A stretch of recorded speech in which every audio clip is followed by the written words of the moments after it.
புரட்சி தலைவர் எம்ஜிஆரின் படங்களில் அவராலேயே மறக்க முடியாத ஒரு படம் என்றால் பெற்றால்தான் பிள்ளையா என்று சொல்லலாம்.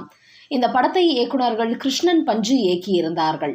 இந்த படத்தின் கதையை எழுதிய எழுத்தாளர் ஆரூர் தாஸ் முதலில் சிவாஜியிடம் இந்த கதையை கூறியுள்ளார். அவருக்கும் இந்த கதை மிகவும் பிடித்து போக உடனடியாக ஒப்புக்கொண்டுள்ளார். ஆனால் சில தவிர்க்க முடியாத காரணங்களால் இந்த கதை அவரிடமிருந்து எம்ஜிஆருக்கு போக அவரும் உடனடியாக ஒப்புக்கொண்டு படத்தில் நடிக்க தொடங்கிவிட்டார். நாடோடியாக இருக்கும் எம்ஜிஆருக்கு ஒரு குழந்தை கிடைக்கிறது. அந்த குழந்தையை வளர்க்க அவர்கள் எடுக்கும் முயற்சிகள் தான் கதை. அந்த படத்தில் கதாநாயகியாக சரோஜா தேவி நடித்தார். கவர்ச்சியும் களிப்பும் நிறைந்த வேடங்களில்தான் சரோஜா தேவி சோபிக்க முடியும் என்கிற தவறான எண்ணம் பல தயாரிப்பாளர்களுக்கு இருக்கிறது. எங்களை பொறுத்தவரை எல்லா தரப்பட்ட வேடமும் ஏற்று நடிக்கக்கூடியவர் சரோஜா தேவி. பெற்றால்தான் பிள்ளையா படத்தில் சரோஜா தேவியின் திறமைக்கேற்ற மாறுபட்ட வேடத்தில் நடிக்க வைத்திருக்கிறோம். யார் அவரை பற்றி எப்படி சொன்னாலும் சரி, எங்களை பொறுத்தவரை சரோஜா தேவி மென்மையான உள்ளம் கொண்ட நன்கு ஒத்துழைக்கக்கூடிய நடிகை என்றே சொல்வோம். இடைக்காலத்தில் அவரை பற்றி கர்வம் கொண்டவர் என்று சிலர் சொல்ல கேள்விப்பட்டிருக்கிறோம். சிறிது முன்கோபம் கொண்டவர் என்றாலும் சிரித்து பேசும் பழகும் தன்மை நிறைந்தவர் என்று படத்தின் இயக்குநர்கள் கிருஷ்ணன் பஞ்சு இருவரும் படம் வெளியாவதற்கு முன்பே சரோஜா தேவி பற்றி கூறினார்கள். பெற்றால்தான் பிள்ளையா படத்தில் சரோஜா தேவிக்கு இதுவரை அவர் ஏற்று நடித்திராத கிளி ஜோசியக்காரி மோகினி என்கிற கதாபாத்திரம் கொடுத்தார்கள். தமிழ் சினிமாவில் சரோஜா தேவிக்கு முன்போ பின்போ வேறு ஹீரோயின்கள் கிளி ஜோசியக்காரியாக நடித்திருக்கிறார்களா என்றால் சோவின் முகமது பின் துக்ளக் படத்தில் மனோரமா மட்டும் அதுபோன்ற ஒரு வேடத்தில் நடித்திருக்கிறார்.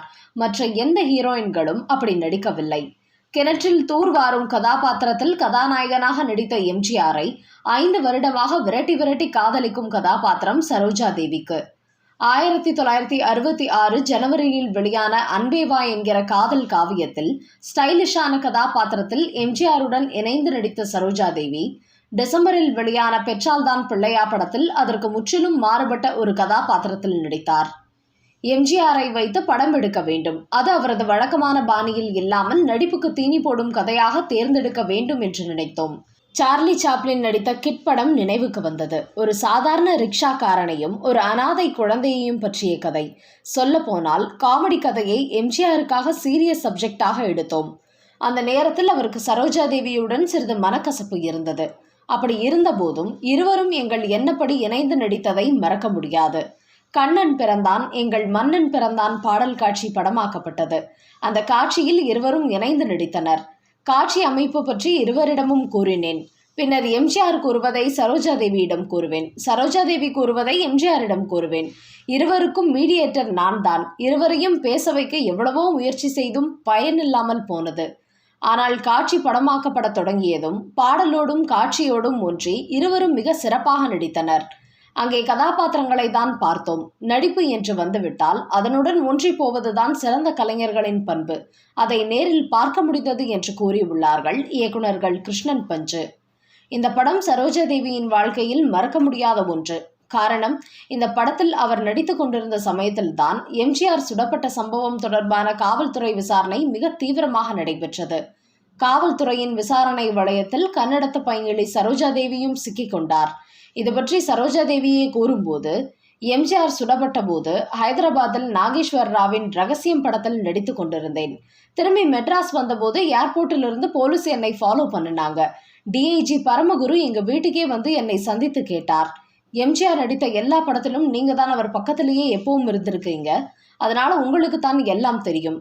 பெற்றால் தான் பிள்ளையா படத்துல அவன் என் எதிரி, அதனால் தான் எதிரில் வைத்திருக்கிறேன் என்று எம்ஆர் ராதா உங்ககிட்ட ஒரு சீன்ல சொல்றாரு. அப்படின்னா எம்ஜிஆர் எம்ஆர் ராதாவுக்கு எதிரியாய் இருந்தாரா? அதை பற்றி உங்களுக்கு ஏதாவது தெரியுமா சொல்லுங்கன்னு கேட்டாரு. அதுக்கு நான் சொன்னேன், அது கதைக்காக எழுதின வசனம், அதை அவர் பேசினார். ஒரு படத்துல பாவி துரோகின்னு வசனம் பேசினா அதுக்காக அவங்க உண்மையிலேயே அப்படித்தானே அர்த்தமா என்று பதிலுக்கு கேட்டேன். ஆனாலும் டிஐஜி பரமகுரு அதோடு என்னை விடவில்லை. மேற்கொண்டு என்னென்னமோ கேட்டார். எனக்கு இந்த போலீஸ் கோர்ட் என்றாலே எப்பவும் பயம். கொஞ்சம் இருங்கன்னு சொல்லிட்டு மாடிக்கு போய் என் வக்கீல் விபி ராமனுக்கு ஃபோன் பண்ணினேன். எம்ஜிஆருக்கும் அவர்தான் வக்கீல். டிஐஜி பரமகுரு கேட்டதை பற்றி விபி ராமன் கிட்ட சொன்னேன். அவங்க அப்படிதான் கேட்பாங்க, நீங்க ஒன்றும் பயப்பட வேண்டாம், கோர்ட்டுக்கு விசாரணை வந்தப்ப நான் பார்த்துக்கிறேன்னு அவர் சொன்னார் என்று கூறியுள்ளார் சரோஜா தேவி. பெற்றால்தான் பிள்ளையா படம் 100 நாட்கள் ஓடியது. அண்ணா தமிழக முதல்வரான பின்பு அவரது தலைமையில்தான் அந்த வெற்றி விழா கொண்டாட்டம் நடைபெற்றது. ஆனால் சரோஜா தேவி அந்த விழாவில் கலந்து கொள்ளவில்லை. அவர் எம்ஜிஆருடன் இணைந்து கடைசியாக நடித்த படமும் அதுதான். எம்ஜிஆர் மீதான கோபத்தில்தான் அவர் கலந்து கொள்ளவில்லை என்று சொல்லப்பட்டது. அதே சமயம் கதாசிரியர் ஆரூர்தாஸின் யோசனைப்படி சரோஜா தேவிக்காக முதல்வர் அண்ணா வழங்கிய விருது கேடயத்தை நடிகையர் திலகம் சாவித்ரி அந்த விழாவில் கலந்து பெற்றுக்கொண்டார் என்பதுதான் ஹைலைட்டான விஷயமே.